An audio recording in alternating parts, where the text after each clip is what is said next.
Peace and power, family. My name is Dennis Assar Winkler, also known as the psycho social spiritual entrepreneur.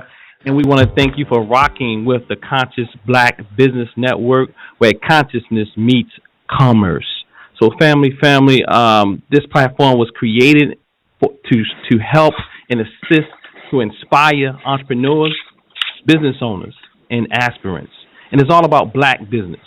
So, as a wise elder once told me that everything that we do, family, everything that we do is business. Everything that we do is business. So, nonetheless, we're going to have a very, very powerful show coming up today. But before we get into the show, I just want to talk about, just give you a few places to go. You can go and join our Facebook fan page. Just go to Facebook and just go there right now. Just go there right now and go and look up the Conscious Black Business Network. Type in Conscious Black Business Network group, and you can join the group. We have a lot of things coming up. We have a lot of things going on. We have a lot going on. So just go there and join that private, exclusive group. Also, while you're on Facebook, go to our Conscious Black Business Network Studios page where we upload different videos, where we upload our different interviews that we do in the studio, where we do, actually on our blog talk show, where we do in person. People here, we interview people. It's all about black empowerment, family. So, nonetheless, again, we utilize the word conscious. And conscious, it always can be misinterpreted. So what we do before we start our show is we always talk about what consciousness means to us. And we take an excerpt out of Dr. Amos Wilson's book. He talks about consciousness, and he says consciousness refers to a level of physiological and psychological arousal which permits the individual to be conscious or aware of his internal or external environment and facilitates his or her ability to regulate his cognitive and behavioral capabilities towards achieving goals he or she finds desirable. He says that consciousness, family, he says consciousness is a type of active intelligence. And family, we have a phenomenal living legend on the show tonight. I'm going to let Brother Sankofa talk about that a little bit more, but we definitely have an active person, a person on the show tonight, a elder, a Baba on the show that's going to, just share with us wisdom.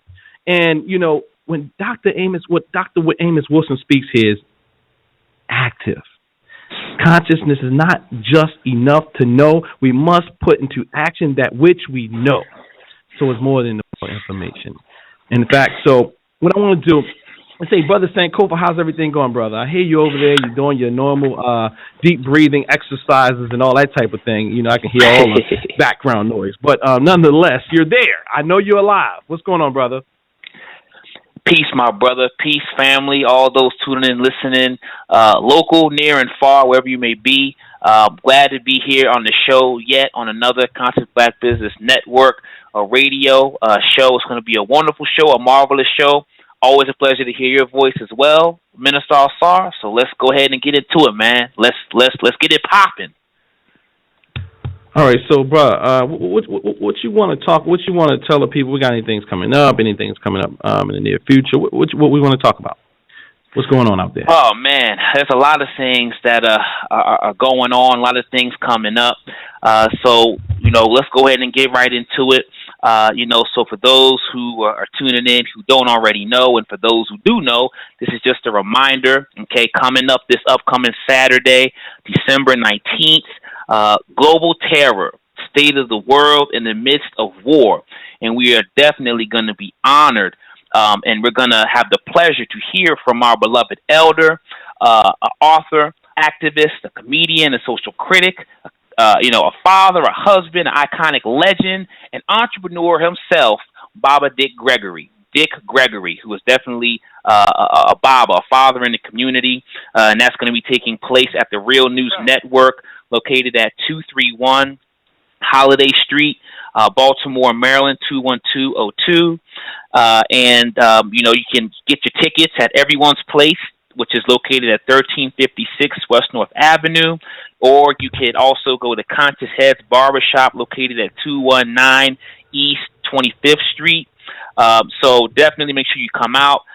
There's going to be high def streaming live, okay? Or you can have the option to actually go to, the Real News Network, the physical location, and be able to hear Brother Dick Gregory speak. And we all know whenever he comes, and we're going to hear him on the show, but we definitely know anytime he speaks, we must listen. There's no way we cannot listen because he has so much wisdom and so much experience, and he's definitely been a vessel in our community for so long. We know we're going to definitely get a lesson of empowerment whenever he speaks. So definitely get your tickets. And so, Minister Asar, you want to just shed light on the ticket prices and how that works, my brother? Okay, yeah, Brother Sankofa. So we definitely want to share with the family, the listening audience, how to get their tickets, how they can get their, get their seats up in the place.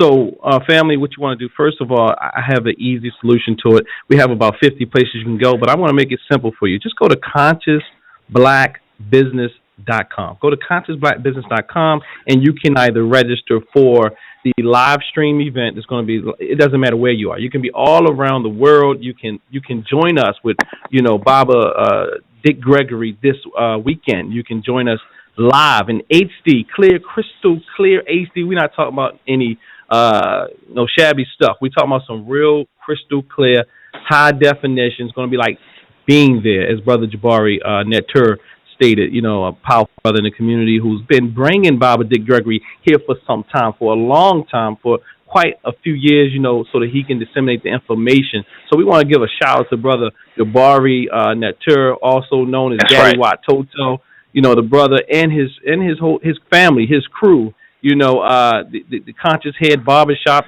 He's an entrepreneur, and this show is, again, about the entrepreneurs, the aspirants, and, and just black business in general. So again, Black Brother Jabari, owner, principal of Conscious Heads Barbershop, the head of Survivors Nations, and also their contingency Reality Speaks, which has been bringing lecturers for years and years, including Baba Dick Gregory. I just saw a clip of Baba Dick Gregory with Brother Jabari a few days, maybe about a week ago. And at that time, it's several years ago, and this time he spoke about coming to Baltimore at least twice a year with Brother Jabari. So Brother Jabari has been putting in the work, and he's been bringing awesome people such as the Baba Dick Gregory's, and the Ashraf Quazies and Francis Cresswells and the like. But so nonetheless, family, you can go to that website, and you can go there and you can click on either the ticket for the live stream, or you can click on the ticket so that you can be in a place with us. Today, until tomorrow, Brother Sankofa, the tickets are going to be $15 for the live stream. It's going to be $20, $25 to get in the place. So you want to get the tickets, $25. Sankofa told you all the different ways to get them if you want to get the actual ticket, but you can also go online and you can get that ticket. And we're running out of seats. We're definitely running out of seats. So you definitely want to go ahead and get your ticket now. I'm telling you right now, you want to go ahead and you want to get the ticket now. $25 is going to be more at the door, and it's going to be more the day of the event if you're going to go on the live stream. So go ahead, get the ticket while you can. Like I said last week, let's save a few dollars. If we stop waiting to the end or the last minute of getting things, we could save a lot of money. So nonetheless, Brother Sankofa, would that suffice, brother? Yeah, absolutely, my brother. That will suffice, and I appreciate you chiming in on the tickets. So definitely take us up on our offer. Do not let yourself, your family, or your people down. Be at this event. It is guaranteed to be one of empowerment, and it's going to be taking place from 7 o'clock p.m. to 10 o'clock p.m. Doors open at 6, so be there. So I don't know about you, Minister Asar, but I'm ready to hear from Brother Dick Gregory himself. I'm excited that he's joined us, and I'm honored, to definitely be able to hear from him. So, let me see here. Brother Dick Gregory, are you here, there, sir? I'm here. I've been listening to you, all the things you've been saying. Thank you. Let me just say to you, listening to you don't mean nothing if something comes out the spirit of the voice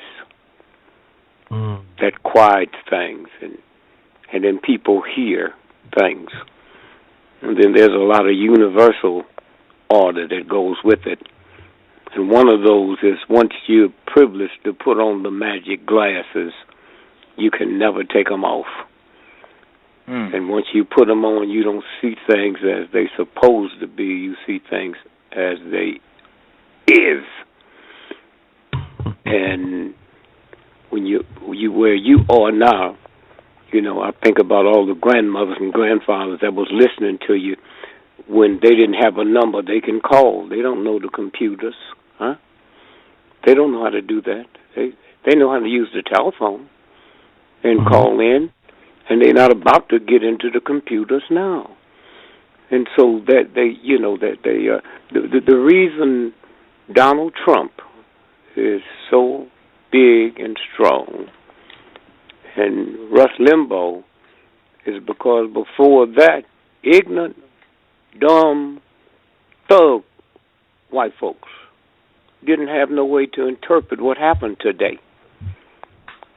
And the great thing about Limbaugh with all that jive is white folks started looking at us different after that because somebody gave them something they could talk about around the cooler. Somebody interpreted, and he interpreted it their way, not no sophisticated. Donald Trump is doing the same thing that George Wallace did. When George Wallace came north, all them racist white folks came out. And he messed up stuff so bad, they tried to kill him. Huh? They tried to kill him because he's messing up. And the same thing might happen now. I mean, first let me show you. He was in, I think, Lowell, Maryland, when he got shot. He was shot 5 times, huh? With a gun that shoots 5 times. And nobody ever said, then where'd the bullet come that hit the Secret Service agent and the woman? That's 7 shots. And that's how they play it, huh? We sit and we look there, and we been so busy first, we should never use the word community. We don't live in a community. A community is where you control your schools, your cops, your banks, your businesses, and everything. We don't control none of that. Think about black men going to war for this dog thug, to Vietnam, to Korea, kill them, they kill us, wound them, they wound us, and they can come here tonight and open up a business in your neighborhood, and you can't open it up, and that don't seem to bother nobody. That don't bother nobody at all. We live in a hood, and a hood is something you put over your head when you're trying to hide something, huh? That's what this is about. So when you two brothers come out there, the folks hear you. The advantage is that once I can hear somebody I trust, I don't have to do the research, huh? That's you all's job. And then you get there and you make it sound so easy. So easy. But don't leave out. Don't leave out white supremacy. See, we always be, most white folks don't know what white supremacy is. And the white folks we mad at the wrong white folks. They're so poor and ignorant, they couldn't help us if they liked us, okay? Absolutely. I mean, think about white ain't a color, it's an attitude. And if you don't have trillions of dollars in the bank, you can't have the attitude. So most black folks that's listening tonight, you ain't never seen a white person. You seen an ignorant, redneck, cracker, Klansman, can't read, can't write, and then somebody tricked you to believe that they determine public policy, huh? And so you ain't angry. You don't shout and yell at AT&T. You don't shout and yell at Harvard University, huh? Because they don't look like that's who they are, huh? It's white supremacy. And we talk about business, and we keep missing Little Black Wall Street, huh? Okay, y'all sit there and talk about it. Them white folks, the black brothers put together Chinese, Jews, Indians, and they was doing, the leader of it was doing $100,000 a week. Did you hear me? And when them white boys found out, they wanted to join. And they said, oh, no, you can't join. So that Monday they got in them crop dusters and came and bummed the whole area out. And if you go to Charleston, go to the library and get the paper of that day, it's a big hole in it. Okay? A big hole in it. Okay? Now, something strange happened. Up until September the 11th. And see, that's their trickery. 9/11 tells the brain to be scared. We're one of the few countries in the world that don't use a number for a month. I was born October the 12th, not 10/12. May the 5th. If you went home tonight and your mother, daughter, wife, or husband is on the phone, you say, who you talking to? Say, I just dialed 911. Think about what happens to your face. They so clever when they put 911. Anytime you say it, you tell the brain to be scared. That's what this cracker is about. Trillions of dollars, money for research. When they decided they was going to outer space, they didn't take no white folks that loved America. They went and got scientists from all over the world. That's what they did. We don't do that. Well, first, we don't have the money. But we just assume, well, let me tell you what, you don't know. If you are a psychiatrist and I got a brain tumor, I don't qualify to talk to you. Huh? I'm not doing nothing but wasting your time. And so consequently, when you sit and you look, man, I'm hard to trick. I've been a black man for 83 years. A black mother, black father, black children, black wife. Never had sex with a white woman in my life. Why? Not because of love of a sister. I'm scared of them. And I'm born in 1932. I used to go to the movies every time the movie changed. I looked at Dracula, Wolfman, Frankenstein, and all of them came out of a white woman's belly. You think I'm going up there? Because I think old Frankie's still laying up there. And then to black women, you know, during slavery, I can understand your light complexion as you was being raped, you was being murdered. But now, you light complected women, not because of rape. You laying with that cracker, and I'm not saying this out of bitterness. I don't care what you do. My problem is to listen to you black women complain about black men with white women. I don't have no problem with that. Tell you what to do. Go to a Stevie Wonder concert, 20,000 people, and 99% of the black men in there are with black women. That don't mean they ain't got no white woman. But I'm saying, what is it about this white woman that terrorizes you? Huh? This one, the only thing Trump had really said when he called that white woman ugly. And what I'd like to see both of them have a baby together, and then they would find out what ugly is. They would find. Now watch this now. Watch that. Go to the football game.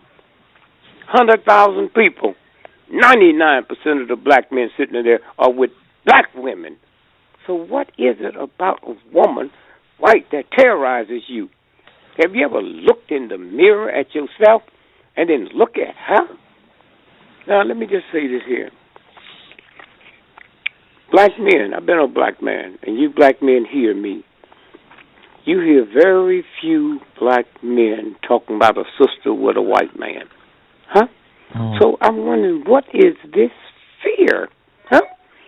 When I look at all these light-complected now, that ain't from rape. Huh? That ain't from rape. That's from, okay, knock off a little in the check room at work and all of this kind of stuff. And so somewhere when we stop and think. When you say to your children, you got to be twice as smart as a white. See, children didn't come from the Catholic Church or the Christian Church or the Muslim Church. They come from that universal God, the same God that put the pyramids into somebody's head so they could make them. The same God that put the stars in the sky. The same God. See, the word God means power. That's why they can call the mob the Godfather. That's all that means. It got nothing to do with spirituality. It means power. So when I grew up and I hear my mother and all them black folks and all this stuff about the elders, please, all elders is not worth honoring.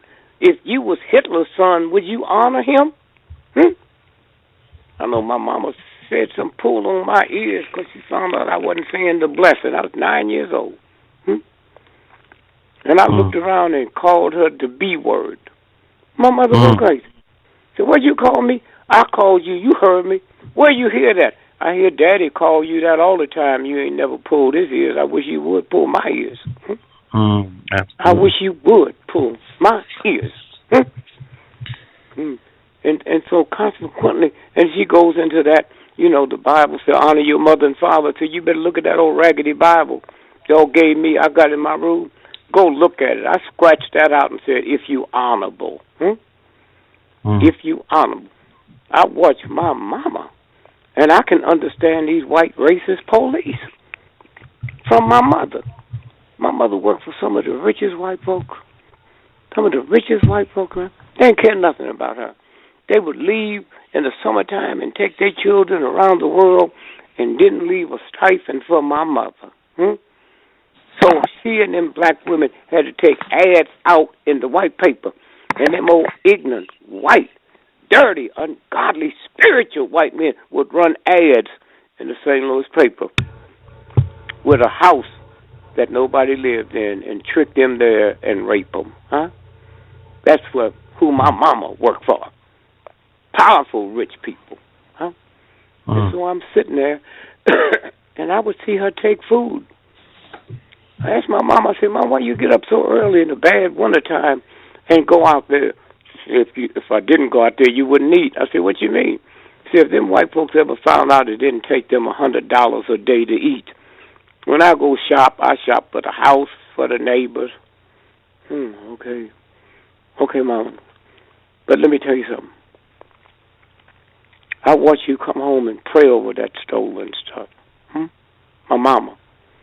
But I'll make a deal with you. If you come down in the basement and pray over what I stole, I'll come up here and pray over you stole. I'm a better thief than you, Mama. I just can't justify mine through prayer, okay? And then she started crying. I said, I don't want to hear that. I'm 9 years old. I've been watching you for a long time. You the one that told me Santa Claus was a white man and you buying the toys. And you think you fit to raise a family? Huh? Do you think you are? And so I was 9 years old, man. Me and my brother Skeezix, we went to every opera in St. Louis, okay? We didn't know you're supposed to wear a tuxedo. We just put on our little sneakers, our little knickers, and go in, and we made good money, man. We'd be right down first class with the rich white folks, huh? I didn't know what they was singing. I just hear them white folks hollering bravo and throw flowers. So we started hollering bravo, and we'd bring flowers and throw them up on the stage, right? And by the time we was 14, we could sing every opera that ever been written and the language it was written in, okay? And so when you stop and think about, you know, what this is about, how can God make a watermelon and a cheesy, ungodly, unspiritual white boy make you ashamed of something God made? Are y'all crazy? He puts his shame on us. What's he doing to watermelons he's ashamed of? We'll take a woman and lay her down naked and open up her legs and look up in it and then split a watermelon. You see the same color. Except he's low down, he'll have sex with a watermelon and then want to put it on us. Let me tell you something. If you've watched the pictures that white folks do, the cartoons of black folks eating watermelon. Did you notice there's no women? It's only men, big red lips, laughing, all of them laughing, and a watermelon in front. Why? It's a sex thing to him, not to us. That's why you ain't never seen a cartoon of a woman, black, eating it, huh? And so we sit here and we let him run his game down, and then we pick it up. For years. I couldn't understand the little black disc jockey on rich white folks. I didn't see no clans, poor, ignorant white folks with it. The little black jockey, huh? And I kept saying to my friend, man, I didn't know jockeys had lanterns. Only person I ever seen with a lantern was Paul Revere. And then all that crap they tell us is the first person died with the Revolutionary Army, was Christmas Addict. Then when I got to doing the research, Christmas Addict died because he was shot in the back. Ain't nobody behind him but Americans. Okay? So one day we got to thinking. We would go out in the white suburbs and throw bricks at the little black jockey on the lawn to try to break it. And then one day I said, man, there's something wrong with what we doing. So let's check it out. That ain't no black jockey, huh? That is one of the fine military minds in the world. Jocko. 14 years old. His daddy was a genius, but his daddy didn't even have to fool with George Washington because the 14-year-old could run war games around him. So one day, George Washington see Jocko. And Jocko said, hey, Pop, what's up? He said, everything's fine. He said, no, come on, don't lie to me. I see something's wrong. He said, we got a problem. I see down there where my army is, that's why I believe the British is going to come. Where my army is. I believe the British is going to come there. He said, I do too. He said, but there's a possibility he can come up here in this hill where you are, and I can't split the army in half because we couldn't win. Here's what 14-year-old Jocko said to him. We can solve that. You keep your army intact down there by the river, and I'll stay up here, and if the British come this way, I can see them 3 hours away when they turn that corner, and I'll take this lantern and wave it. And when you see that lantern waving, y'all got enough time to get up here. Well, George Washington was right. Jocko was right. They came down the river, and Washington beat them all up, killed them, his army. The next day, they battled all night. He broke away from his troops and said, I'll be right back. He went up to thank Jocko, and when he got up there, Jocko had froze to death holding that light, and that's a symbol of loyalty, huh? We don't know that, huh? A symbol of loyalty, huh? That's what that black... Them Muslim crackers that got it, they don't know what it is. They don't have an idea what it is, but that's the universal God. That's how it works. And so when you look at Bill Cosby, that had nothing to do about no women. I got 7 daughters and 3 sons. There's nobody out here can have more respect for women than me. But you've been here long enough to know an athlete and an entertainer can do anything they want, and nobody give a damn. So why Bill? Why Bill? 30 years ago when they killed his son, Bill was getting ready to buy NBC. NBC was bankrupt and was for sale. Him and his partner. And they said, oh, and that's when they killed his son.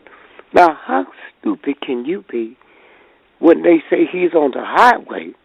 Since when do robbers rob people on the highway, cars going 30, 40, 50, 60, 90 miles an hour? No. When they said he had a flat, Bill knew that upscale Mercedes he had couldn't have a flat. Now, 90% of the cars out here now have the same kind of tires that Mercedes had. It reboots itself. Your wife, your daughter, your son can be driving and have a flat, and it'll reboot itself. Bill knew that, and that's what almost ran him crazy, because he knew that was a lie. Huh? He knew it was a lie. But y'all keep missing white supremacy. Huh? Are y'all crazy enough to believe that that little thug punk over there in Muslim countries can hold off the mightiest armies in the world? Isaac, come on, y'all. We got trillions of dollars worth of satellites in the sky. You think they didn't see that punk? He was trained by General Petraeus, huh? They faked like they was locking up this group, and Petraeus was there training them. Now, who is General Petraeus? When he got arrested, they said it was about his girlfriend. You think an old, ignorant, ungodly, unspiritual general, huh? That rape women, rape children. You think that man? We all expect that out of them thugs. Here's what he got busted for. The last election, 2 weeks before the election, General Petraeus and them was going to overthrow the government. I buckle up, black folks, with your silly self. They was planning on killing Romney. Okay? Romney. Okay? And then General Petraeus would be the savior, because he would come out and they would pick him on a phone count to take over the place of Romney. And then they would, that's what the game was, but they got caught. Okay? Now, if I was president, I couldn't tell nobody about that.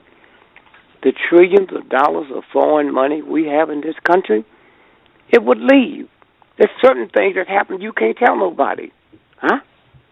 And so that's what happened. So y'all sit around here and don't know one thing. When a black man, for the first time in the history of America, become president, and 90% of y'all had never heard of him 12 years before, what kind of fool are you? Huh? What kind of fool are you? Huh? And so y'all sit here and you go to this game selling these wolf tickets, and they don't work. Man, ever since I was conscious, looking at president, I ain't never saw nobody jump over the White House fence more than 4 times in my life, except with Obama. They jump the fence every day. They bring their wife, their children, the rabbit, the dog. Oh, boy, I wish I was president. Okay, see, the only thing wrong with Obama, he keep letting the white side come out, his mama's side. He don't let that Negro side. And let's talk about that word. Huh? All right, don't say nigger no more. Well, you go to the movie, they can say it. You go to the concert, they can say it. Now, here's the sad part. When that decision was made, it wasn't one black person sitting in the room to make that decision. Don't that make you feel bad? Don't that make you feel bad? Nobody in the room. Can you imagine Jews being told they can no longer use the word swastika or concentration camp, or crematorians, and y'all walk around strutting, kicking, all your crazy stuff, all that football stuff that happened at the University of Missouri, that ain't happened. All you got to do is say, when's the last time you got rid of a black football player, in college doing something conscious, All at once, let me tell you, the most racist person on a white college campus is the white football coach. Why? Because he recruit black folks, can outrun God with a ball. And he ain't never had a Negro talk trash to him. Yeah, man, you better stop yelling at me and go home. You might find me with your mama. He ain't never heard Jonan, and he hates it, but ain't nothing he can do, because he makes 4 times more money than the president because of them black players. When you look at a football game, you see slavery all over again. The Negro in the field with a ball, which ain't nothing but cotton, and the white boy sitting on the bench with a clipboard trying to act intelligent. And how you thug black folks can send your children to Georgia, Alabama, and Mississippi. And when Obama was elected president the first time, they had to bring the troops out. Them white folks at Ole Miss went so crazy, and they killed about 14 of them, but they kept it quiet. 14 whites, okay? And you keep sending your children there to play a game. And let me just say this to you. Brothers, I'm listening to you, and I hear the consciousness. 98% of black men and women have done more for the humanities than 99% of black entertainers and football. Y'all don't know that, huh? The NAACP, the urban, they ain't what they used to be. But at one time, the NAACP was labeled as a terrorist outfit. And then you punks come through talking your trash, talking your stuff, huh? I was there. If we was in Baltimore tonight in a restaurant and there's 30 black folks sitting in there and that white racist cop coming in and say, all right, y'all get out of here. I know I'm going to die. What about you? Y'all can talk that trash, huh? I hear you talking it. You tell your sons. If a white racist hating cop jump out the car, behave yourself. Anytime you, black person, tell a son that came out your belly, black man, a son that came out your sperms, for them to respect filth, there ain't no greater fool than you. Somewhere you got to understand death is better, because when you go to the army, and I was there before it was integrated, and that white officer couldn't have no black man tell you to take that hill, you didn't ask about your son. You ran up that hill and got shot down. But now when it comes time to defend your children, who in the world do you think will look at tapes night after night where the cops is shooting y'all down like rabbits, and you sit and let them have the right to debate about it? Well, wait a minute now, okay? And then you want to walk around talking about you a man. Well, I tell you what that real God feels about. And then I tell you who I am. That real God. Look at you, and you let a cracker, redneck, white man destroy your manhood, and then you're going to try to get it back in your lady's womb. Okay? And that angers the God. I gave you this, and they took it for you. And then we sit around and they wouldn't let Mary in the inn. Are y'all crazy? Christmas will be here in a minute. Get a pregnant woman and see if you can check her in the hotel to have a baby. You go to the hospital to have babies. You go to the hotel to make babies. So ain't nothing changed. And you still singing that old bullshit song. Oh, they wouldn't let... Come on, y'all. And so somewhere you have to understand that movement. That movement. And then you come through here, and you know Thurgood Marshall was an agent. Huh? And some of you won't believe it now. That's on you. Huh? You didn't know Alex Haley ain't wrote none of that stuff. Okay? That Kenta Kuta came out of Harry Colander's book. Now, you know what's good about it? Because if it wasn't the internet, I wouldn't even tell you all that. Y'all believe anything white folks say. And I know you're going to say you don't. I know you. Huh? Let me tell you something. There's a book called The African, one of the great books written by a white dude named Harold Colander. Punch it up on your computer. The trial that took place in upstate New York. So it's already on the record. And that white federal judge put his finger in Alex Haley's face and said, I've never seen nothing like this in all my 30-some years on the bench. Kenta Kuta came out of that white boy's book, word for word. And he said, so here's what I'm going to do. Y'all come back in here tomorrow, Okay, Murray Fisher wrote all that stuff. Alex Haley ain't wrote nothing. Alex Haley came out of naval intelligence to get Malcolm for this government, huh?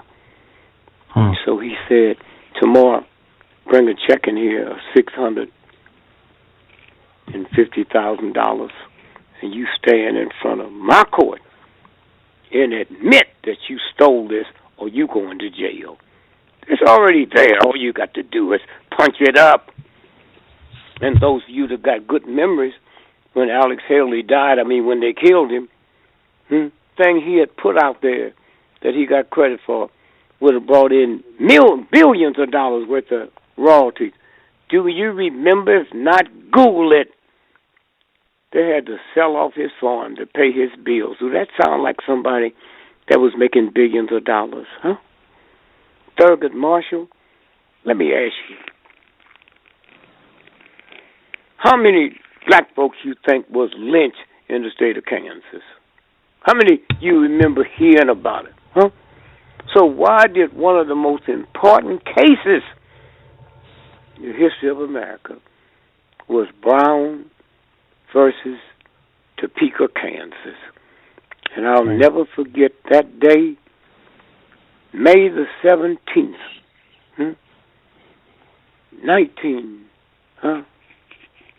1954. And I kept asking myself, wait a minute, Mississippi, Georgia, Alabama, Florida, that'll lynch you just to be lynching you, but that case didn't come out of there. That was one of the deals that Thurgood Marshall made with them white folks. Okay, so the South wouldn't be embarrassed. But let me tell you something. If you black or white, assume that you were them two black lawyers in South Carolina that was taking two cases to the Supreme Court on the integration of schools, and the Supreme Court would have had to take it on their merit. And you sit around here now and watch some jive punk. So when I talked to his wife, she said, well, Thurgood, he wanted to do that to prove to Hoover there wasn't no communists in the civil rights movement. How many black folks you think got killed on his reports? Huh? How many? Huh? Why you think he made the Supreme Court so easy? Okay? And so when you stop and think about telling us, I've heard black folks all my life say, black folks is like a bunch of crabs in a pot of hot water. Y'all ever heard that? Once one gets to the top, what happens? You know the story, anybody? You're like a bunch of crabs in a pot of hot water. Once one gets to the top, the others pull them down. Let me tell you, black punks, that's the hot water that make them act like that, huh?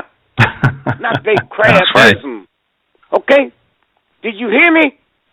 When you see me acting up in the street, that's this white filth that's been hanging around me that make me act like that. Go out somewhere where crabs hang out on the lake, the beach, and see if they pulling on one another, huh? They come out with some crap called the Johnny Willie Lynch letter, and you black folks flock to that stuff. First, that letter was 300 years old. White folks didn't talk that way 300 years ago, huh? White folks didn't talk that way 300 years ago. And now, after enough of us said that come out the CIA headquarters, there's a black brother, PhD, at Berkeley that did the research and tracked him down. A black man in the CIA. He interviewed him. Huh? And y'all sitting around talking that smack. How can you black folks, huh? I want you to hear this good. How can you buy dope from the great-great-grandson of the slave master? Are you chumps crazy? From the slave master? And you don't think nothing's in it? The reason the Turks have one of the best fighting armies, they smoke that marijuana before they go to war. Grief is a violation of God. I used to hear them old black women saying, she just grieving herself to death, huh? When Superman died, 18 months later, his wife died from lung. More people in America die from lung cancer, from grief than smoking cigarettes, So y'all take this ignorance and want to smack it up against the wall and talk that trash and make other black folks believe you, We were sent here to heal a nation, and we joined it. We the light. If I took you 5 hours from where you are now and into this old raggedy building and open the door, it's nighttime, and there's 10 million rats in there, 40 billion roaches, all you got to do is turn the light out and they will haul ass. That's what light do to darkness. You don't shoot it. Try shooting them many rats. Just turn the light on. Sun comes out every morning and smack nighttime. Clean out the sky and never make a sound. Never make a sound. And so this is a game that you're playing. It don't work. A sister, you don't know how beautiful you are because the white folks don't convince me and you that you ugly. You walk down the street with a big old booty and you be switching it, and the brother said, woo, look at that fine. God made your booty, and that's where the doo-doo is. Woman! How a black man gonna look at that and get a sexual charge? If you cut her booty open, diamonds ain't coming out, doo-doo's coming out, And if that's some sex thing, how come, sister, black men with them big booties full of doo-doo, how come y'all don't hit on them and talk about how fine they are? Y'all crazy? Well, y'all crazy? Go out to the zoo and look at a gorilla. Look at that whole animal kingdom of monkeys. You call them ugly? See if you can find a gorilla that done bleached their hair green or blonde. Okay? And wherever you go, where that universal God is, you ain't getting in, sister. Why? God would not recognize you as something he made. The gorilla, he would. The gorilla stays the same. The chimp stays the same. You put all that mess on, and God would believe there must be another God here because I know I didn't make that mess. And one day go past Kmart and look at them big garbage cans sitting outside. That's where the trash is. And the bigger the can, the more the trash. So y'all been convinced by this ignorant brother and this thug white boy that a big booty is something fine. A big booty is something fine. Oh, my God. Somewhere. This is where we going. Okay? Why would I buy a Rolls Royce and drive down to the ghetto? Hanging out with folks that got nothing but used Chevys. You go where the Rolls Royce people hang out. Okay? And so again, I'm saying that you saw what happened yesterday in Baltimore, and you listen to that crazy, ignorant, stupid man of yours holds a press conference and says to the black people, we're not going to tolerate this tonight. Nothing's going to happen to these first responders. And she's really saying, because they'll shoot you in the head. That's what she was saying. But she forget the night of the first ride. All y'all got to do is Google it, where she told the police to stand your ground and said to them children, you deserve a night off. You look at it. And then go get a movie called Purge. Came out 2 years ago. It's the exact words they said in Purge is what she said to the children. And then I'm listening to a show today where a black retired cop told me he didn't know nothing about those type of rides. There's a movie came out 7 years ago called A Nickel Ride. It was a bunch of thug killing cops that if you wanted somebody dead, you got to them and they tricked them to come into the town and they put them in one of them wagons and got this hill. They went when they got up there, they were dead. Okay? And then you got to ask yourself a question. I'm talking about Baltimore now. ask this question. For 3 weeks, they kept running that and running it, and all you saw was full, ignorant, white killer police kicking him and beating him. You didn't see no blacks. And then when we bring this, whatever this thing we brought in, called a prosecutor from Boston, and they kept saying, oh, she comes from a whole line of police. Oh, her dad was a cop. His 2 brothers was cops. Her mama was a cop. What they didn't tell you, all of them got busted for shaking down black dope pushers in the black community in Boston. They didn't tell you that, huh? All you got to do is punch it up, huh? Okay. Okay, then you can understand when she makes the indictments. It's 3 blacks and 3 whites. And none of y'all ask, where did the blacks come from? All we saw was white. Where'd they come from? Okay. And all over the world, they can't call it a racial incident. All over the world, they can't call it racism. And then you black folks in Baltimore, you need, listen, they said your high school students, and you watch it, you can see one girl out there, your high school student. And then you get this old silly black woman to come out there and whoop her child in the middle of the ride, huh? Right. In the middle of the ride. Did y'all know? Didn't one rider get shot and then one cop get shot? Did y'all know that? Huh? So what was that about? Huh? She comes out there and they talked about her until they found out she had 6 babies out of wedlock, and you ain't saw her picture no more. They was talking about making her woman of the year and all that crap, huh? And that church was on fire. That was not a church on fire. And it wasn't in the black community. It was 2 blocks from John Hopkins. And the black preacher and them was going to build this place. Where'd they get the money from? They bought it from John Hopkins. Who had it insurance? George Hopkins. Who gets the insurance money? John Hopkins. Huh? All right? But y'all sitting there looking at it. And then some black mother turned her child in. See, he was the one that was trashing that police car. Now, let me tell you black folks something.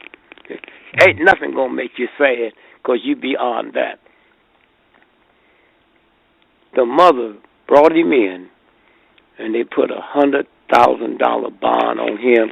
And if you counted the bond on all the cops that was arrested, it didn't come to $100,000. Wow. And you church people didn't feel bad.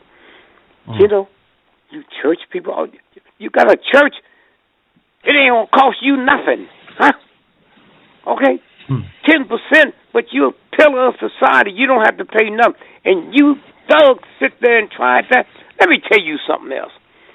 I was in Baltimore that day. I came for the funeral, huh? I came for the funeral. I left my car at home because I was there to my wife, and Reggie Turan, a friend of mine here, hey, man, picked me up at the train station. I'm not driving because right after the funeral, about an hour after, the rides will start. How'd you know? Because this is for the national press.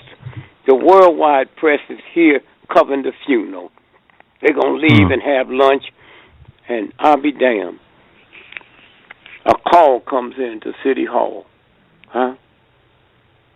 The students have been out of school at 2 o'clock, and nobody in City Hall gave the order. School's out at 3 o'clock. To this day, nobody found out why that school was let out. All over the world, people didn't know. Across the street from that shopping mall was the school. And 50 buses come there and let them black students out of school, out off the bus to go to school. When they came back, the bricks was on there. Where'd they come from? Right. Them black children didn't leave with bricks in their book bag, huh? And y'all take anything, and they told you it was high school students, not high school dropouts. When the world began to question it, the next day, Baltimore came up and said, oh, it was the black gorillas, huh? Oh, because they know high school students couldn't do that. And then ask yourself something else. They said they was breaking into the drugstore, getting drugs. Anybody listening to me that's ever had a prescription filled, you go there, give it to the folks. They have to look for where the stuff is. there's a federal law. Any drugs that a pharmacist have to be under lock and key. Where them little tots know where the lock and key was, huh? Anything they tell you about your black children, as long as they black and as long as you that ignorant, you accept it, okay? They said, oh, they broke a couple of bones. Nobody. I'm wondering where my man is. He used to be one of the bright lawyers on the planet, Billy Murphy. I don't know where he coming from. You mean nobody took a court case to ask to see the autopsies of the cops that was lying? They standing there with all that gear on just like soldiers do in battle, huh? Uh-huh. And you tell me them little tots was throwing bricks and broke their bones, huh? And y'all buy that, huh? You buy that? And then all at once, last night, hung jewelry? And everybody said, well, they're going to retry him again. What was the jewelry? You mean a black judge didn't pull the jewelry? That's what the world's looking for, huh? If he'd have done that to a white boy, huh, they would get him off the bench, huh? So y'all sit there and play your games. Then you got to ask yourself another question. When I come there Saturday, I got a picture of James Earl Ray. I got a picture of Lee Harvey Oswald. I got a picture of him. Okay, they say he killed Kennedy. Kennedy didn't die in Dallas. He was a vegetable. And let me tell y'all something. Truth don't have to be validated by your ignorance, so don't be calling me about it, huh? All right? Now let me tell you something. Kennedy died April of 71 on Onassis Island. That's what Onassis married. That drug pusher, the dope pusher. Can't think of his name now. Onassis. Mm-hmm. And all the Kennedys that was being killed, that's what it was about. Okay? I'm the one released the pictures with Ron Brown with the bullet in the back of his head. That order came down from Clinton, who you all think is next to God. Clinton. And also when I come there, Monica Lewinsky, I'm going to show you a picture. I have it blowed up. The picture that went around the world. She's on the White House lawn hugging the president. But when you look at the picture, everybody there got on summer T-shirts. She got on a winter outfit. They cropped that picture in there. Now, the reason I'm telling you this is to clean up what I'm fixing to say. When I saw the black police chief get fired and the mayor say she ain't going to run again, I said, I wonder what kind of pictures they got on them. What kind of pictures? Y'all talk your smack if you want to. Whatever they got, they didn't have to do. They know when you see these pictures I'm going to show you tomorrow, you know how they can trick pictures, A little fat, plump, out-of-work Jewish girl is going to threaten the most powerful man on the planet, Clinton? Come on, y'all. And so this is what we're saying. Where y'all come from? You go to Chicago and you saw that picture of that young black boy? Go back and look at it. And then while you look at it, pull up the Ferguson picture. When Brother Brown is coming out that cigar store, look at it. He got on flip-flops and short pants. 15 minutes later, he laying there dead with long pants and Nikes on. What kind of fools are y'all? And that he laid there for 4.5 hours, and you didn't see one ambulance. You didn't see one black hearse come. He laid there for 4.5 hours, and you looking at it with your eyes. Somewhere.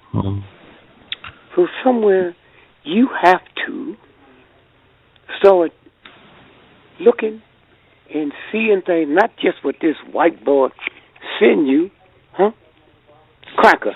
What's a cracker? I worked the floods from the time I was 14 to the time I graduated from high school. And I saw white folks right at the back of their neck, that sun, right before they have a sunstroke, that turns red. And that white skin, that poor white skin, that's what mean when you say a poor redneck cracker. Okay, what's a honky? Huh? Prostitution is for the benefit of white men. And somebody asked me on TV, you mean black men? No, I don't have to share. She's my sister. I get her after she leave you, soaking wet and a fistful of money. So since it's for the benefit of white boys, why don't you put your whole houses at the First National Bank downtown, huh? But no, you put it 50 miles. When I went to college, Southern Illinois University, a white college, Ma Hatchett, a black woman, ran the whole house with nothing but black holes, and black students couldn't come in there, okay? Ma Hatchett, okay? The whole house for white boys. And so when they would a whorehouse and you don't want nobody to see you, you don't put it in Baltimore. You take it 50 miles in some remote area. And so when they pull up with them mayors and them governors that's there for a convention, the driver honks the horn. That's where the word honkies come from. Okay? Now they got you believing in some racial, there ain't no damn racial flaw. Huh? But I can understand you, because if a white boy walk up to you tonight and say nigger and hit you, that's a hate crime. Huh? That's a hate crime. If he walk up and say N-word and hit you, that's not a federal case. That goes locally to your cousin. That white boy's cousin might be on the bench. Are y'all crazy? Are y'all crazy? Huh? Now, let me tell you something about me.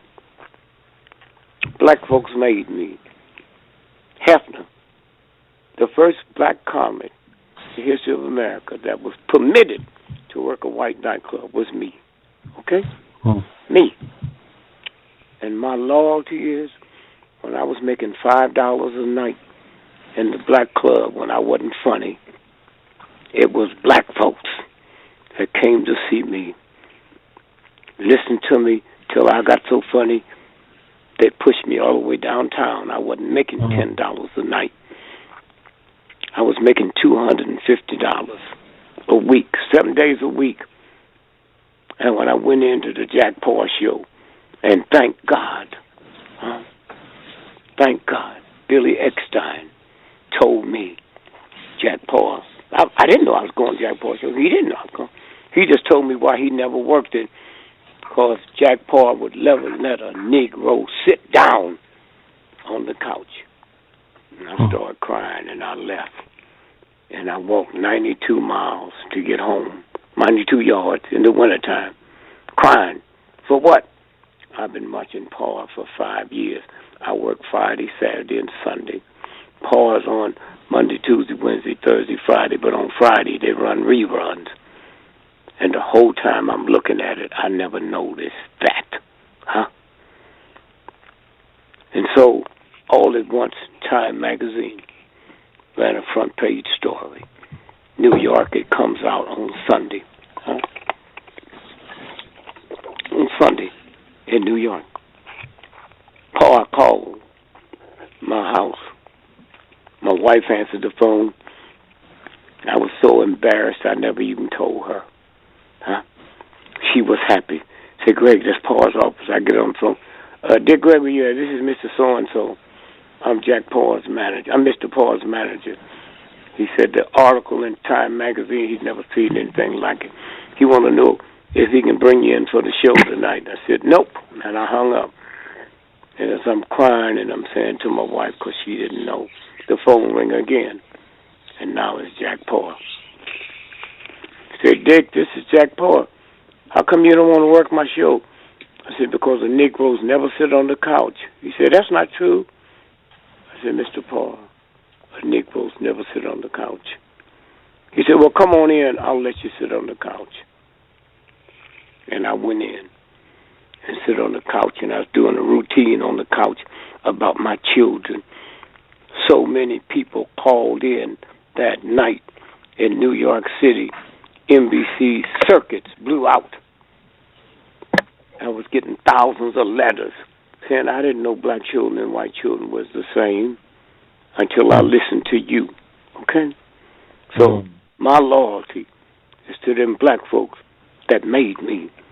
That's why I've always been in the phone book. I ain't never had a bodyguard, and I always come back home to you. I'm out there. I got shot in Watts. Why? At one time, I was making more money than Frank Sinatra. That's what you did for me, huh? That's my love, huh? Always in the phone book. White folks would call and say nasty things, and my children would answer the phone, and they'd just laugh. They tell them, we're going to come and rape your mama. They say, I think he's doing that now. So Baba, I have a question for you. You brought up a good point. I can't Can you hear me? No. Go ahead. No, I got you. Okay. I have a question for you. You brought up a good point. And the point that you brought up is that you never really left the community because the community is what basically gave you your start and your foundation to take you to where you went. And I hear a lot that is impossible. Could you just what are your thoughts about people who say they can't come back to the community? And look, wait a minute. That's what I was telling y'all earlier, huh? Yes, sir. Because y'all got a show like this, don't expect everybody to have it, huh? Let me tell you something, and then I'll answer the question. Have you ever heard the word the mother tongue? Yes. You ever heard the word the father tongue? No. Okay, because dads don't count. Before there was marriages, huh? Trillions of years ago when God put this planet together, huh? You think the daddy counted, huh? Huh? When you in your mother's belly, you and her is talking. We know about the electrons in the brain, the whole electrical system. Yes, the second amount of electrons in your body is in your stomach, okay? And you and her are communicating. And then after you born, you're still communicating. And then black folks decided if you stop talking colored, you might can get the job. So we the only people on the planet now that gave up the mother tongue. Okay? You go to a Chinese restaurant tonight, and when they take your order, they take it in English. But when they standing over there against the wall waiting for it, they talk in Chinese. Go to an Italian restaurant, huh? And so what I'm saying is that I don't know. I have no idea. When I'm in them clubs, I made a deal with myself. If I didn't bring a woman into this club, I'll never take one out. Okay? This is not my party. This is my steel mill. This is my hustle. I'm going to take no woman to a steel mill or go to a steel mill looking for some booty. Okay? The people at the club, they not at their job. They out partying. I'm at my job. I had no money then. I borrowed money and bought me 3 suits because we had 3 shows a night, and I never walked out before them black folks with the same suit on. And the first thing I did Monday morning was carry them suit to the cleaners and get them cleaned and pressed. Oh, we listened to all that crap about them black jazz musicians. Oh, Miles Davis, one of my good buddies. How he turned his back on white folks. But we don't talk about Nina Simone that did something no black jazz man did. She said, Mississippi, goddamn, huh?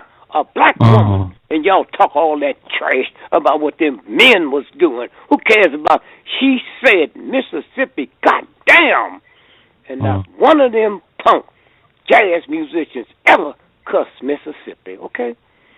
And so all I did was thankful to the people who made me. I gave millions of dollars to the movement. That's the only way I could give back. Okay? They don't have the money to come downtown. And let me tell you what I did. Every show that I signed a contract for, my office, they had to put a clause in there. if you run an advertisement in the local paper, and if there's a black newspaper within 100-mile radius, you don't run it in that, you forfeit my contract. Okay? All right? When they cut off the food stamps, and that was Kennedy, cut off the food stamps to Mississippi to try to stop the voting thing. I'm the one that flew 70,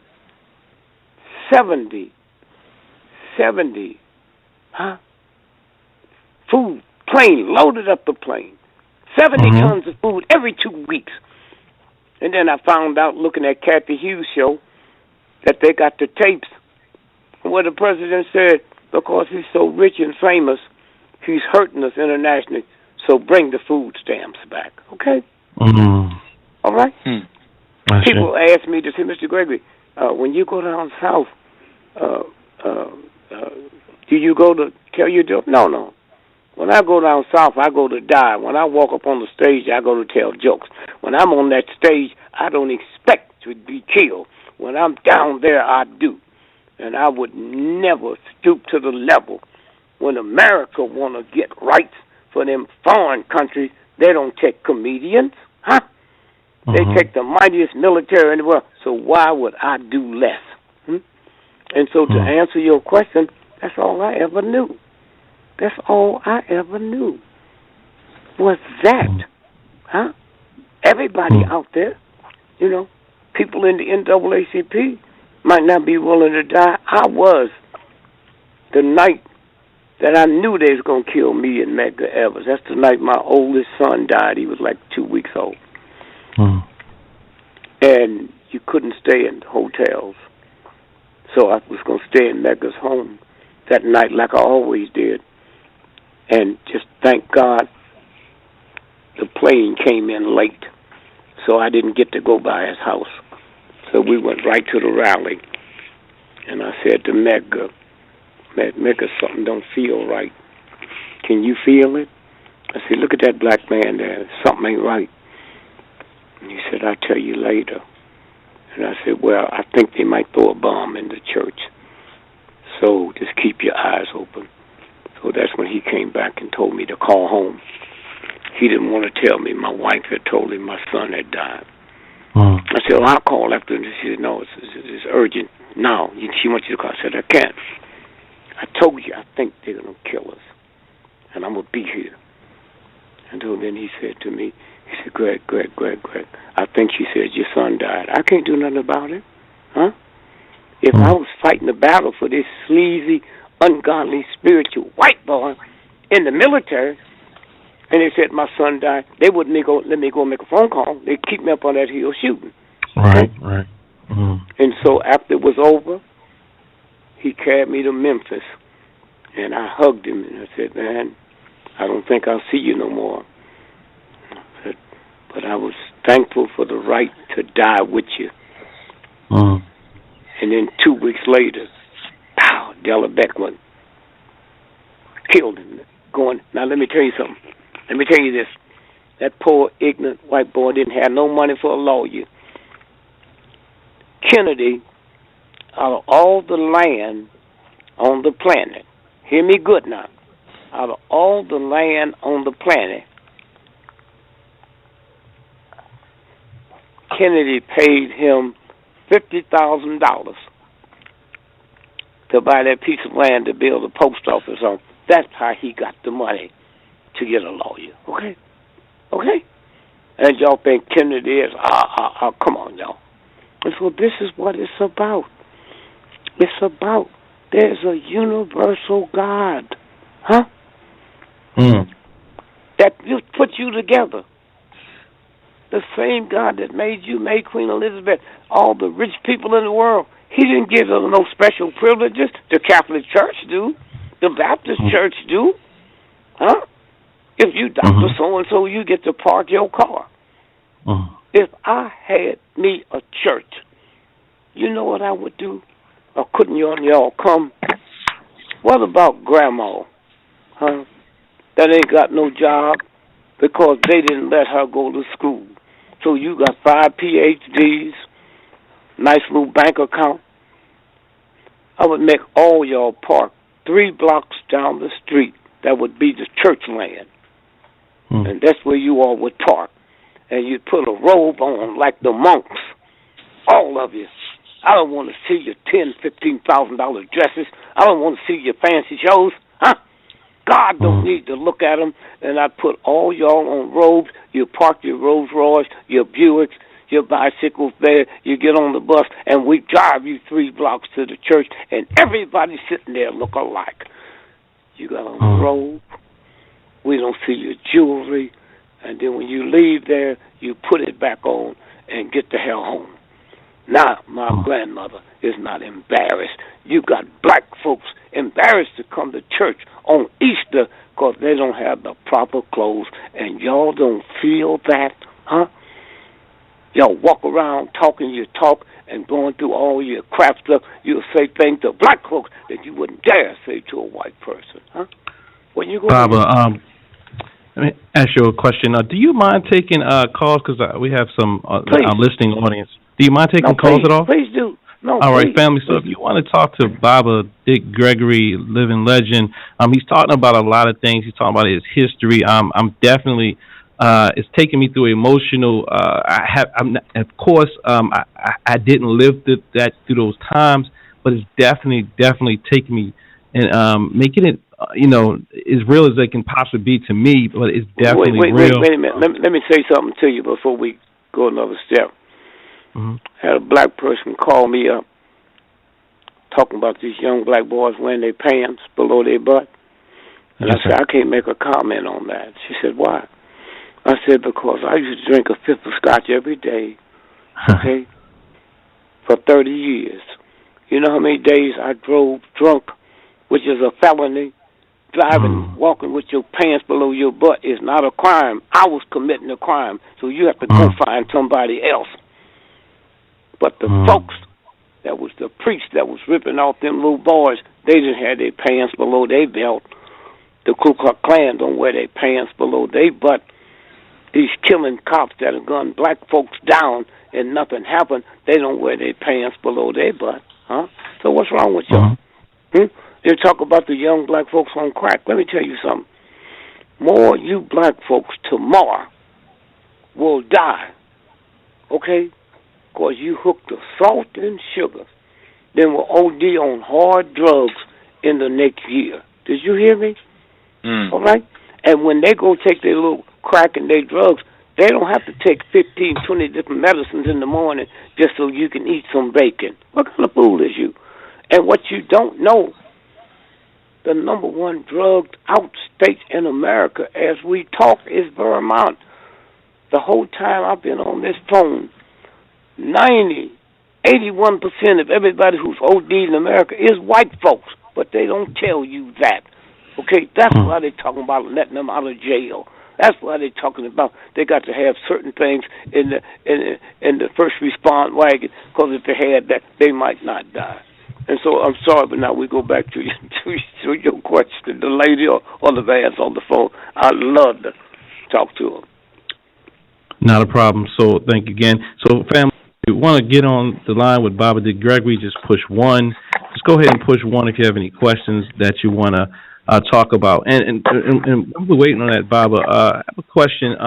You spoke about your history and, just the experience that you had. In this show, we try to inspire people to become entrepreneurs and so on and so forth. Could you touch on just a little bit of what kept you going? Because when I'm talking about entrepreneurship, when we talk about entrepreneurship here, we're talking about that spirit, and this is the spirit that you had in the movement, the spirit that you had in the in the career, the spirit that you had in your entrepreneurship ventures. So, what instilled that spirit in you? You know what? Let me say something to you. If you and your partner was brain surgeon, cutting out tumors, you do me a disservice to ask me to discuss it. Y'all the brain surgeons. Y'all get on the show and you make it easy. The people don't know how much research y'all do to put this together. Huh? So you can't walk down the street.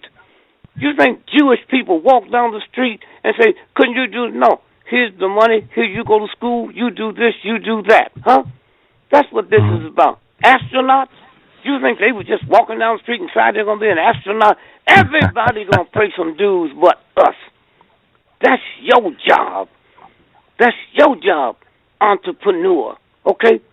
I'm a celebrity. People would buy my books and stuff because I was a celebrity. I ain't going to trick these young children and let them think they give a damn about buying their stuff. Mine, I get multi-million-dollar royalties. Why? Because I'm Dick Gregory. That's why. When I had my health thing in, it was only in the black community. I was making $650,000 a day, every day, okay? And you think I'm going to trick these black students on that? That's y'all's job to talk about entrepreneur. My job is to talk about how you crazy black women and white women go to the nail salon, and that Korean sitting there with a mask on, she's 2 inches from you, and you don't ask for a mask. Check out their fingers. They don't have that crap on their fingers, huh? That makes sense. Those are the things that you come up. But children, there's some children out here now. It's called the indigo children. They don't need us. They black and white, huh? Silicon Valley, they go out there, man, no money. In 2 years, they multi-billionaires, okay? This is a new vibration that's hit here. If you and your man wasn't doing this show, you're the only two black folks racing cars. You can't ask me to tell some black children about racing. That's your job, huh? People want to talk about entrepreneurship. They hire you all. I just finished doing a thing on comedy. I'm the master at that, huh? But that's your job, and you got to understand. Just because you make it look easy and just because you feel good with it, no. I know you. I've listened to you before I came on, man. I heard it in your voice, huh? I heard it in your voice, huh? And so when you stop and think about, you think about a black woman, she's the only woman, American black woman on the planet that can take a butter knife and cut your tire to the rim. Did you hear me? She don't go to school. That butter knife she got, you had it this morning with toast. It wouldn't even cut through the butter. And she ain't been nowhere to learn. And all she asked you is, who is Melba? Okay. And when you went out there, I'm talking about truck tires, who the white folk gave a 10-year guarantee. That don't mean nothing to the sister when you hit that button, huh? And let me tell you something else. Her means the woman. Hurricanes. It's called hurricanes because it's the spirit of a black woman. All hurricanes start right there in West Africa, where the slaves was put on the ship. Did y'all hear me? All hurricanes stay underwater and follow the same path the slave ship followed. Did you hear me? No slave was offloaded the ship till it got to the Caribbeans, huh? No hurricane jumps above water till they get to the Caribbeans. It'll hit this country and come all the way up the East Coast, all the way to Maine. Canada's right across the street from Maine. Canada's never had a hurricane because Canada never treated black women that we did in America. But we don't know who the sister is, and she don't know, okay? That's what this is about. And so when you stop and think about, huh? This is what they say about Rosa Parks. Oh, she was tired. And she just didn't feel like getting up. Think about what they're saying. Had she not been tired, the thing that tipped off the greatest movement in the history of the planet never would have happened. But when you do your homework, I never lived in the Deep South. I didn't know when black folk got on the bus, they had to get on the front and pay their fare, then get off and walk to the back. Huh? All right? And white folks sit in the front half, black folks sit in the back half. Okay? A lot of times you get on and the bus driver be hitting on black women. Hey, Tootsie, woo, Lord, stop that, boy. Oh, you so beautiful. She didn't take that. She just looked him in the eye and let him know, I'm not your woman to play with. I didn't get on this bus to be fantasized by you. I got on this bus. Huh? I didn't hear you. No, that was some feedback in the background. I'm sorry about that. Okay, so what I'm saying is, so she sit on the bus. Let me tell you who Rosa Parks was. Her daddy, light complected, angry, because he wanted to be a Garvey knight, and Marcus Garvey wouldn't let no light complected Negroes in. And so he sits on the porch every night with his double-barrel shotgun and dad white folks to come up there and mess with his house. That's what she grew up with. So she ain't just some punk, silly seamstress. Huh? And one day, he got so angry because she wouldn't go along with his friend. He drove off and left her. And let me tell you what she told me. Had I known it was him, I wouldn't have got on the bus. Say, thank God that real God didn't let you know. And let me tell you something else she knew. 18 months before, she wouldn't stand up. A black soldier didn't belong to no organizations, nothing, none. Got on the bus with his uniform. Bus driver pulled over, went to a telephone box, called the police. They snatched him off and stomped him to death right in front of the bus. Do you think Rosa didn't know that? 6 months later, another soldier did the same thing. So when she got on that bus and didn't get off, let me tell you how it worked. If you sitting on the aisle where she was, no white man could sit next to you, okay? So you had to get up, although there was an empty seat, or the white man couldn't sit across from an aisle where Negroes. So for one man, white, to be seated, 4 people had to get up and give him their chair. And she just sit there. And now they talk about, oh, she was tired. And so again, I'm saying, as we start looking at this and feeling this, we will see things. And we see it now. Huh? We see it now. I went to a funeral for one of my granddaughters the other day, and I looked at them when they saw her in the coffin.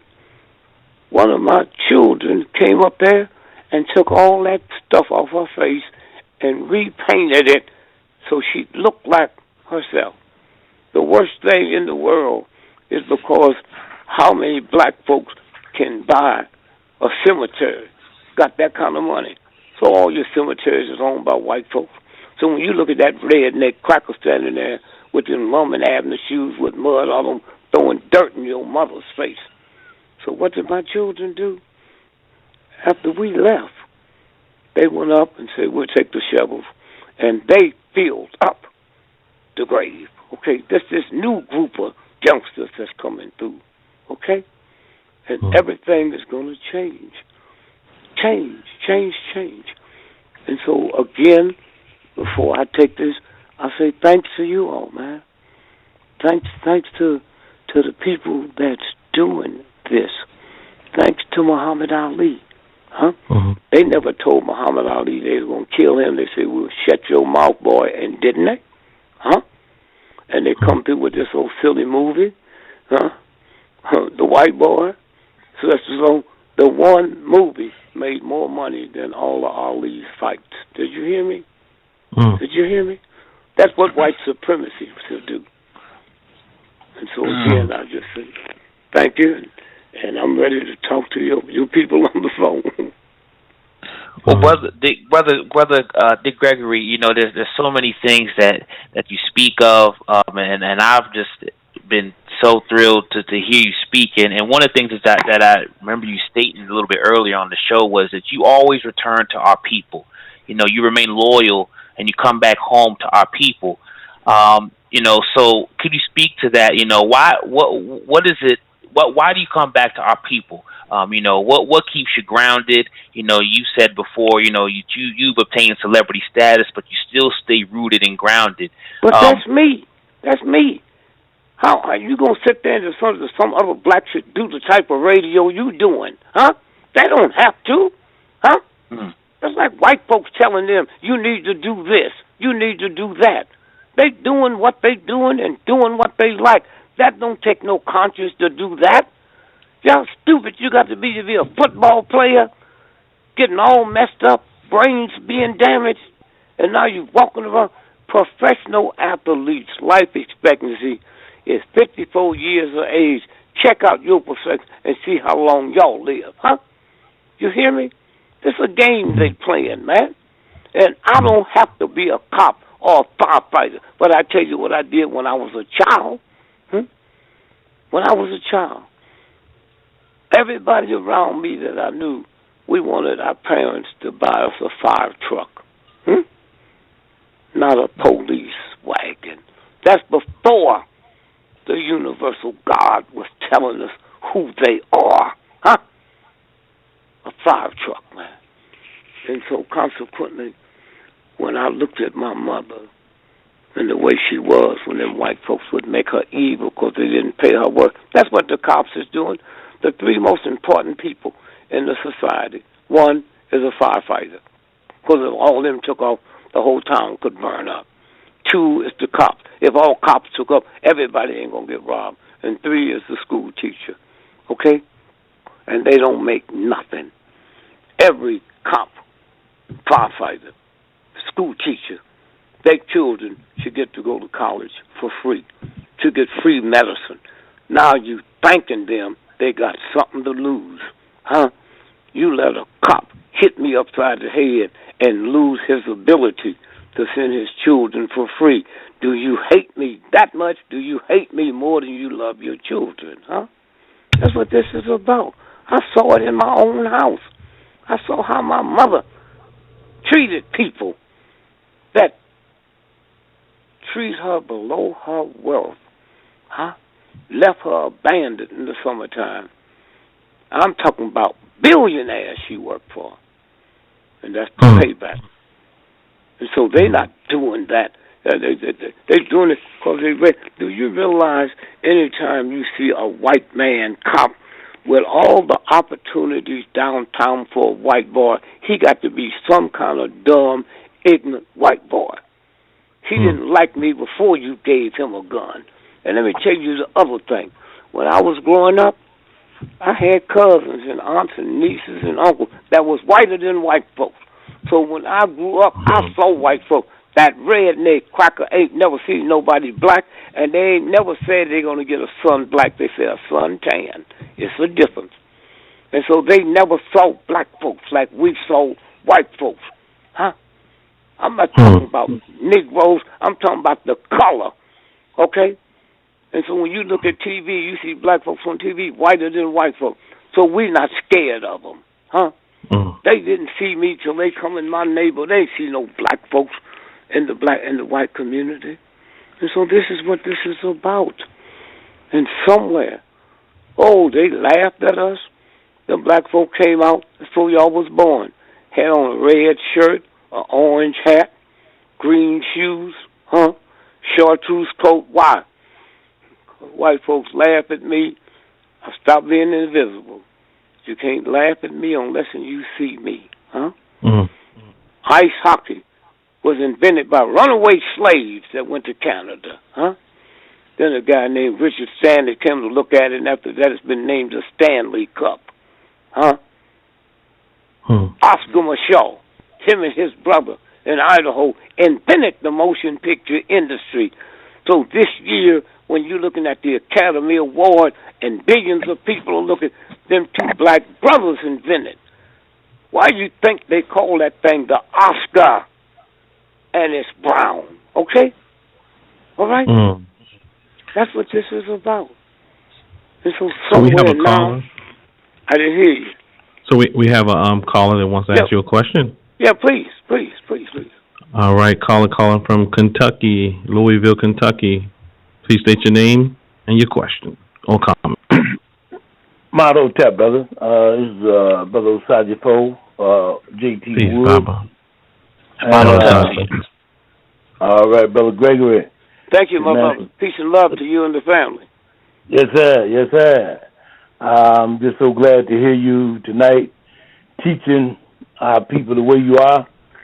And I just want to let you know that I'm just calling to say hello. It's been a long time since we've been in each other's company. I was with Reverend Lewis Coleman here. Oh, tell me about it, brother. Yes, sir. Yes, sir. Woo, And tell me about it, huh? And when we come out to march, we come out to die. Okay, not to kill. Yes, sir. But to die. Yes, sir. Okay. You know, you started us on that march in 1996. That's right. And that march lasted for 1,826 days before we ended it. And we just want to thank you for being with us every step of the way. Thank you, my brother. Thank you. Now, let me just say something to you, since I know you and you know me. When you hear people talk about me, they see what they want to see. Let me tell you what I see when I look in the mirror. A nigger-hating, redneck cracker. Me! That's who I see. Why? Because every time I got to go to Budapest in 2 months, my round-trip first-class ticket cost me $42,000. 12% of that go to taxes. You go out and buy milk for your baby. Black woman, you paying taxes. So every time they drop bombs on women and children around the world, we pay that. If you was being raped and me and somebody else was holding you, they could never put me in jail for rape, but I have violated a crime, okay, and I will pay for it. So when them bombs start falling on my wife and children and grandchildren, I'll just look around because I don't know where God is. What took you so long, champ? But y'all look in and y'all trying to see something and you ain't looking at nothing but garbage. Garbage, huh? You pay for this filthy thing. And you black folks that, especially in D.C., that's for the Washington Redskins, are you aware that hundreds, thousands, millions of black folks ran away from slavery, huh? And went to the Indian reservation, and the Indians said to the white people, you can't come in here. And they the ones that invented Thanksgiving. And you thugs prayed for Thanksgiving and never mentioned the Indians. See, I know you because I'm one of you. But I also know who I am. So I thank you, my brother. Oh, brother. Man, wish I was going to be in Baltimore to hear you speak. But we're going to have to try to get you back here in Louisville again, and hopefully we can have a celebration. I love it. Of life. We'll be looking forward to it, man. All right, so my y'all brother. have a good evening, man, and continue the conversation, and I'm going to keep listening, man. I'm really enjoying this. Just wanted to say hello. Thank you. Y'all have a good evening. Thank you. Thank you, All right. Mahotep people. So, Brother Sankofa, could you tell the family again how they could join us? It doesn't matter where they are, and also include a phone number, as Baba Dick Gregory stated earlier, for the people who need to just make that call. Sure thing. And to you, Elder Sajafo, Brother Woods, you know, even though you might not be able to come physically, you can definitely tune in live for the HD streaming. That's also another option as well, too. So that way you can still be included in the action. But yes, there is an event taking place soon, and we're going to, hear more of the wonderful Brother Dick Gregory. All right, the event is entitled Global Terror, State of the World in the Midst of War. And it's going to be this upcoming Saturday, December 19th, from 7 o'clock p.m. to 10 o'clock p.m. The doors open at 6 o'clock p.m., and it's going to take place at the Real News Network, located at 231 Holiday Street, Baltimore, Maryland, 21202. And you can be able to get the tickets at Everyone's Place, located at 1356 West North Avenue, and Conscious Heads Barbershop at 219 East 25th Street. And so the numbers that you can call are 410-303-4120, or you could call 443-333-2970. And so we have tickets available. And Minister Asar, if you want to, once again, just share with everybody the pricing of the tickets and, any additional information on how they could obtain or the tickets or how they could register for the event. Not a problem, Brother Sankofa. So, family, what you want to do is go to our website at consciousblackbusiness.com, and you can You can register for either the live in-person event that's going to be taking place in Baltimore, and there's also a link there. Let's say because a lot of the people who are listening in right now are not in Baltimore or Washington D.C. or the Maryland area, or so if you want to check this event out, it's going to be very powerful. It's going to be in HD, crystal clear HD, top technology. So definitely go to the website, Conscious Black Business Network. Click on the link. Click on the link that says live stream. Right now, the live stream is $15. It's going to go up $20 on Saturday to $20 on Saturday. So go ahead and click now. For those who want to be a part of this historical event in person, what you want to do is get your tickets now at the same website because seats are going fast. You definitely don't want to lose your seat. And Baba, Gregory, I do want to extend our condolences to you, to your loved one. Yes, thank you so much. Thank you. And I was just saying to the family, I think I said it on this show, that when you stop and think about death, and you used to hear the old black women saying that look at her, she's just dying. You see, violation, grief is a violation, okay? And I don't know if I said it earlier when Superman died. See, there's more people die in America from lung cancer, from grief, than smoking cigarettes. And when Superman died, the movie guy, 18 months later, his wife died from lung cancer. Oh, I didn't know she smoked. She didn't. I knew Coretta King. The last 12 years of her life, she never ate cooked food. What did she die from? Grief. All right? And so when you stop and think about this new thing, if one of the two of you are going to be at the affair, if you're in town, I'm going to show you a picture of my son. You'll see him on the side of the buses in D.C. He opened up a company when he was 5 years old. I said, how'd you get the money? He said, I hacked into my daddy's account. When he's 5 years old. Did y'all hear me? Yes, sir. And I said, did you pay him back? He said, he didn't miss it. But I paid him back 2 years ago. And that company is all over the world. He makes clothes and apps.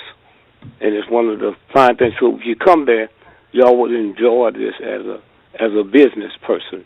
And I'm still trying to figure out. I had my little granddaughter one day ask me, she was like 3 years old, and we go to the store, and I get in the line. She said, Granddad, why are you getting in the line? He said, you can check. I said, I don't know how to do that. Oh, come on, give me this stuff. And she went and checked it out. That's who's here. Don't keep looking at this stuff, these white folks. And if you believe that these black men is walking around shooting black men, then you better ask the Jews what Hitler and them was doing. They put in your water, okay? They put in your food, okay? And that's why one day Prince called me and said, man, I just want to thank you. And my new record's coming out, the 4th album I'm dedicating to you. I didn't understand what those chemtrails was. They aim it into the black community. And then they tell you, ask yourself a question. If them black little thugs and hoodlums, they want you to think so, how come they don't shoot women? Huh? How come they don't shoot women? Huh? Because it's organ stealing, and a black man's organ is worth 1,000 times more than a black woman's organ, okay? But y'all sit here and you just believe a drive-by shooting. 98% of them shots are head shots. You can't lean out the window with a gun and shoot me in the head, okay? But they can get by with it because they got us reduced down to nothing but a piece of doo-doo.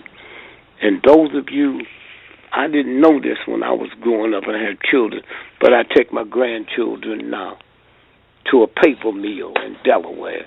Nothing stinks like a paper mill, but the people work there don't smell it. And you black folks don't smell this nasty, dirty winch because you got used to the smell, okay? But you haven't got used to it enough to look at yourself and see what I see in me. A redneck, nigger-hating cracker. That's who I am, okay? Every time I spend some money, every time I spend some money, it don't go to the uplifting of black folks. It go to this white, racist, dirty system. So I know who I am, and you don't have to know who you are. There's a universal God killed Jesus and told me to call it a good day. I call it Good Friday. What kind of fool are you? But if you looked into it, you see it don't mean what it means. That Friday when they killed Jesus, Christmas comes 270 days after. That's why they call it Good Friday. Now, you take your birthday and count 270 days back, you find out when your mother conceived you. Now, just one of you, add 270 across, and what do you get? 2 plus 7 plus 0. What do you get? 2 plus 7 plus 0 is 10? No, 2. 9. Plus 9. That's why they call it 9-month pregnancy. Oh, you hear me? That's what that's about. Okay? The day you was conceived, 270 days later, is when you come out. That's what the whole Christmas thing is about. Fall. If you lived in a 70-story building, the water gets up to your 74th through pressure, right? And if I go down the basement and shut the water off, what happens to the pressure? Leaves, and the water falls. That's what happened in the spring when God shut the faucet off and everything falls and the leaves turn around. They got y'all running around. You don't even know what's going on. That's free. Talk about playing cards. Some old Negroes call that. Wait a minute, grandmother. Let me just tell you something. Let me tell you what cards are. Do you brothers know anything about cards? I know a little. A whole not a lot, but a little. You know how many cards is in a deck? 50. Something like that. 52? No. That's no. Cards. 1, 2, 3, 4, 5. 365 cards in a deck. Don't that kind of sound like something? You know how many seasons into a year 4? How many seasons in a deck of cards? 2 red ones and 2 dark ones. Y'all know what y'all messing with, huh? When you looking at that, you looking at the universe, huh? You looking at the universe, and then you release you down to believe, oh, God don't like no gambling. Oh, well, you better look at what it's telling you. So that's where we are. And so how do you get out of it? Well, depends on how much damage you've done to your brain. Since this white boy told you was crazy, do y'all know that there's more brain damage done to soccer? And do you all know, as of the beginning of this year, soccer players around the world cannot hit the ball with their head no more? Did you know that? Okay? And someday we're going to learn to have respect. Have it ever asked you how we went to Vietnam? No, we went to Korea. We went to countries that have no money, no Harvards, no Yale. And when we come back home, we commit suicide. Right now in America, every day, 47 American veterans commit suicide. How come the Vietnamese is not committing suicide? How come the Iraqis is not committing suicide? They don't have all this. And how do you look? 3 weeks ago, and the president said, I just signed the authorization for $80 billion to buy these new planes. But I turn on TV, and we begging for money from the veterans. Send this money into here. The veterans need help. Well, you should need help. I'm a veteran. Time you let some white boy, white or black, send you to kill somebody you don't know, huh? You're a pitiful piece of doo-doo, and That's how they treat you like that. And they give you a couple of days to wave your flag, and then after that, it's over. When you looked at that child they shot down in the street in Chicago, had that been a dog, you white folks would have went crazy. So we know who you are. Some of us do. We know who you are. We know who you are. But let me tell you something before I get out of here. Nannies. I paid $2 million to bring some researchers in to study mother's milk. And when I sent the guy out to find it, I wanted number one authority. He called me and he says, yeah, we located, but it's 2 authorities on mother's milk. And wouldn't you know they men? Are you out your mind? Huh? And I said, well, tell them I'll give them $1 million apiece. But you have to do it at a black hospital. And they came in. And they said, what are you looking for? I said, you think I'm that stupid? I'm paying y'all $1 million apiece. And I'm going to tell you what I'm looking for. If I knew, I wouldn't pay you. So 2 weeks later, I don't know if any of y'all have children or watch the mother nurse a baby. If she's nursing them on the right breast, the left breast leaks. Do you know them 2 authorities thought that was milk? And I said, well, let's check it. Let's get it tested. It's poison, the universal God. All the poisons in your body while you sucking on the left breast, the right breast. That's what the universal God is about. So you don't get that poison. You don't get the chemicals, okay? That's what the real God is about, something that you keep ignoring. So when they got ready to leave, I said, now I can tell you what I'm looking for. If my mother, if 8 generations of black women was the nanny, then how many generations before you become a Negro? That's what I'm looking for, okay? You can't suck rat titties, milk, without gnawing on stuff, okay?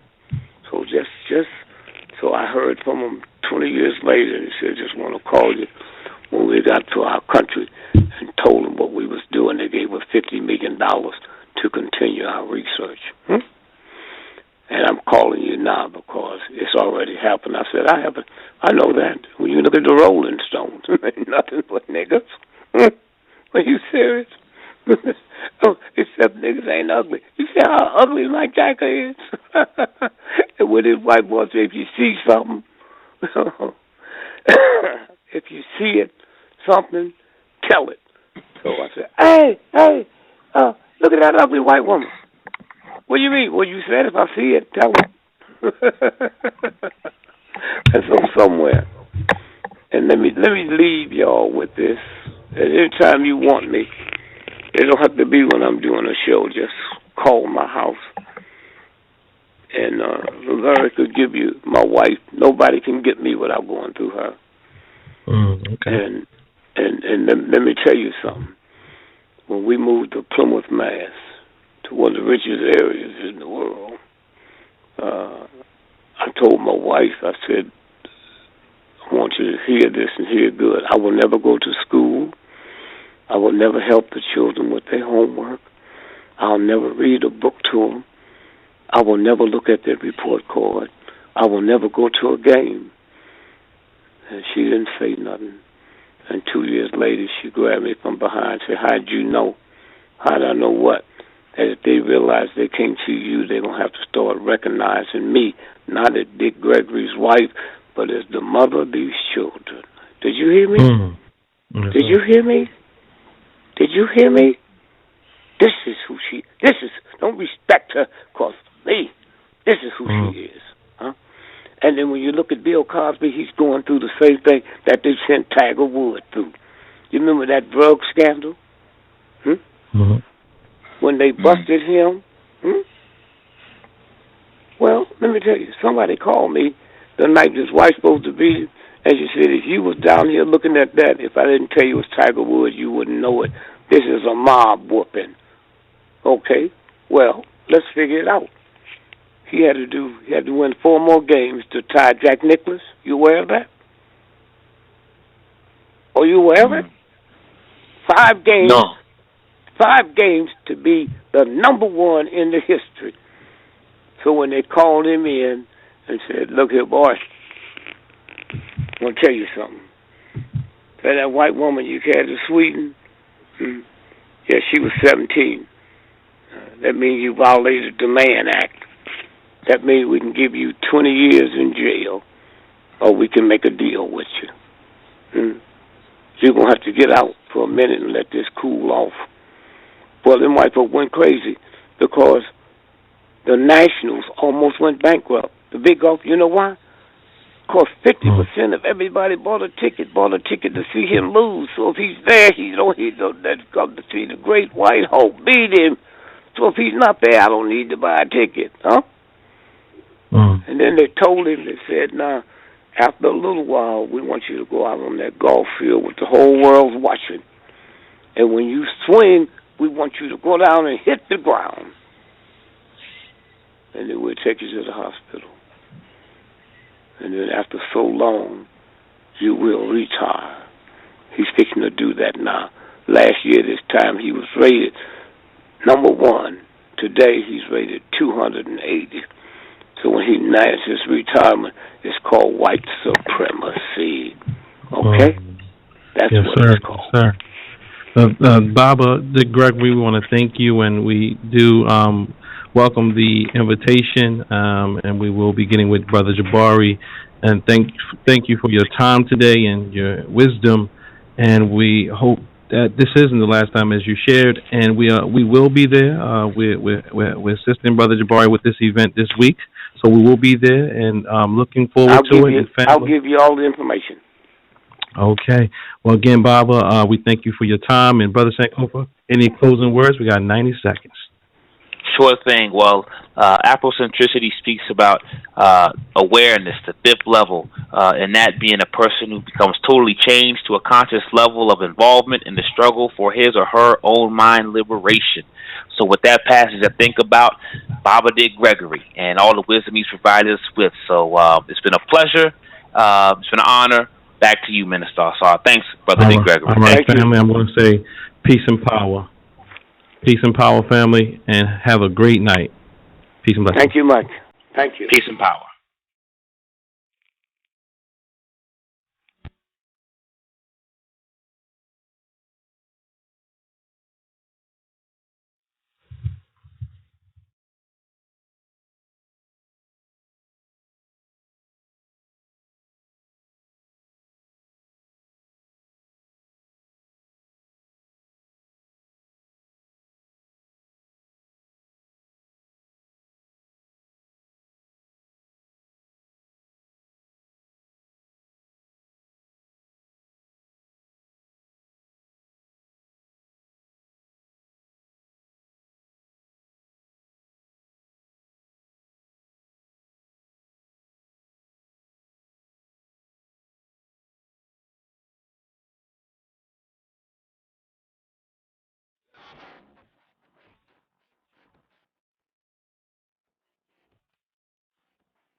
Hi, I'm Bernadette Janae from Old Navy's design team. I love holiday parties, and nothing's better than going to those parties looking like $1,000,000. We've been perfecting your holiday looks all year. Our best-fitting jeans, sweaters, party dresses, plus fab accessories to polish them off. Guys will be huddling under the mistletoe just waiting for you to walk by. Head to Old Navy now through Monday to get 50% off the entire store, plus get 60% off all sweaters, all outerwear, and all sleepwear. So run to Old Navy today. Valid 12/18 to 12/21. In stores only. Excludes gift cards, clearance, consumables, and beauty.